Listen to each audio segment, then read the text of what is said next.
بسم اللہ الرحمن الرحیم۔ حضرت ابو سعید خدری رضی اللہ عنہ رسول اللہ صلی اللہ علیہ وسلم کا ارشاد بیان فرماتے ہیں، اذا كان اول لیلۃ من رمضان فتحت ابواب السماء فلا يغلق منها باب حتى يكون آخر لیلۃ من رمضان وليس من عبد مؤمن يصلي في لیلۃ منها الا كتب الله له 1500 حسنة بكل سجدة وبنى له بيتا في الجنة من ياقوتة حمراء لها 60,000 باب منها قصر من ذهب مرشح بياقوتة حمراء فإذا صام أول يوم من رمضان غفر له ما تقدم من ذنبه إلى مثل ذلك اليوم من شهر رمضان واستغفر له كل يوم 70,000 ملك من صلاة الغداة إلى أن توارى بالحجاب وكان له بكل سجدة يسجدها في شهر رمضان بليل أو نهار شجرة يسير راكب في ظل 500 عام۔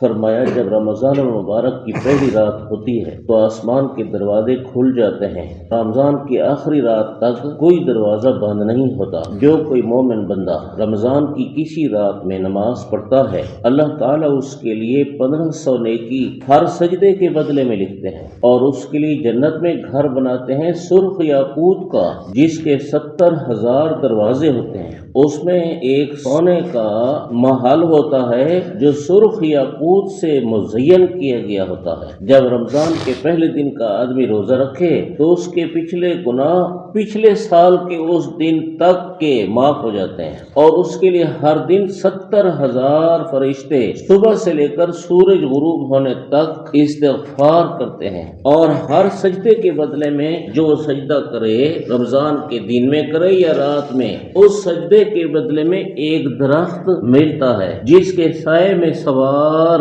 500 سال تک چلتا رہے گا۔ سبحان اللہ۔ اس حدیث پاک میں رمضان المبارک میں خصوصاً نماز زیادہ کرنے کی فضیلت بیان ہے کہ رمضان المبارک میں آدمی نماز زیادہ پڑھے۔ فرض واجب سنت تو وہ تو ہم پڑھتے ہی رہتے ہیں، لیکن فرض واجب اور سنت کے علاوہ ہمیں رمضان المبارک میں نفل کی بھی کثرت کرنی چاہیے۔ فائدہ کیا ہوگا؟ ہر سجدے کے بدلے میں اللہ 1500 نیکی دیں گے اور ہر سجدے کے بدلے میں اللہ ایک درخت جنت میں لگوائیں گے جو اتنا بڑا درخت ہوگا جس کے سائے میں 500 سال تک سوار چلتا رہے، گھوڑے سوار 500 سال تک چلتا رہے، اتنا لمبا سایہ، کیونکہ درخت بہت بڑا ہوگا۔ اور یہ وہ درخت ایسا نہیں ہوگا جیسے کیکر اور جیسے یہ دوسرے وہ درخت جن پر کوئی پھل نہیں ہوتا۔ جنت میں بغیر پھل والا کوئی درخت نہیں، جنت میں درخت سارے پھل والے ہی ہیں۔ اور ایسا بھی نہیں ہے کہ وہاں ایسا درخت ہو کہ اس کا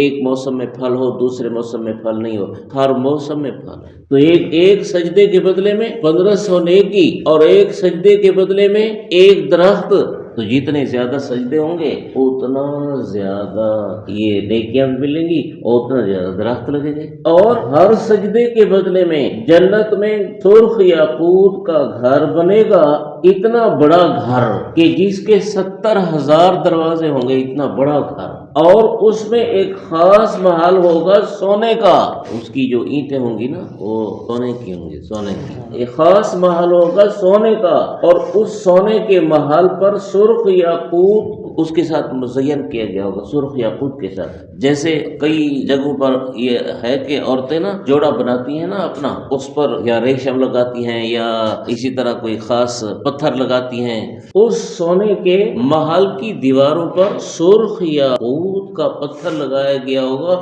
جس سے خوبصورت لگے گا۔ یہ کیا ہے؟ یہ ہے ہر سجدے کا بدلہ۔ اس لیے تراویح بھی رمضان المبارک میں مقرر کی گئی۔ اب کتنے افسوس کی بات ہے ان لوگوں کے لیے جو تراویح کے سجدے نہیں کرتے، یعنی بالکل نہیں پڑھتے، یا وہ لوگ کتنے افسوس کی بات ہے ان کے لیے جو 8 اور 10 تراویح پڑھ کے بھاگ جاتے ہیں، 10 تراویح یا 12 تراویح چھوڑ دیتے ہیں، تو کتنے سجدوں سے محروم ہوئے اور کتنے سجدوں کی کتنی نیکیوں اور بلندیوں اور درجات سے محروم ہوئے۔ آدمی کے پاس پیسہ کم ہو جائے تو آدمی کو افسوس لگتا ہے، نیکی کم ہو جائے کیوں نہیں افسوس لگتا؟ یہ تو ہوا دن رات کی نماز کے بارے. اس لیے رمضان المبارک میں ہمیں چاہیے کہ تہجد جو باقی 11 مہینے نہ پڑھتے ہوں ہم پڑھیں، کیونکہ روزہ رکھنے کے لیے اٹھنا تو ہے ہی. تو ہم 4 رکعت 6 رکعت 8 رکعت زیادہ سے زیادہ 8 رکعت تک حدیثوں میں آتا ہے، یہ ہم تہجد پڑھیں. اور اگر خدا نہ کرے ٹائم شارٹ ہو گیا تو 2 رکعت تو ضرور پڑھو. اور ایسے ہی اشراق، چاشت اور پھر ہر نماز کے ساتھ نفل، جتنے نفل بھی ادا کی جاتی ہیں اوابین، یہ ہم ضرور پڑھیں. پورا رمضان شریف پڑھیں اور سستی نہ کریں تاکہ ہمیں یہ زیادہ سے زیادہ انعامات مل جائیں. یہ تو ہوا نماز کا.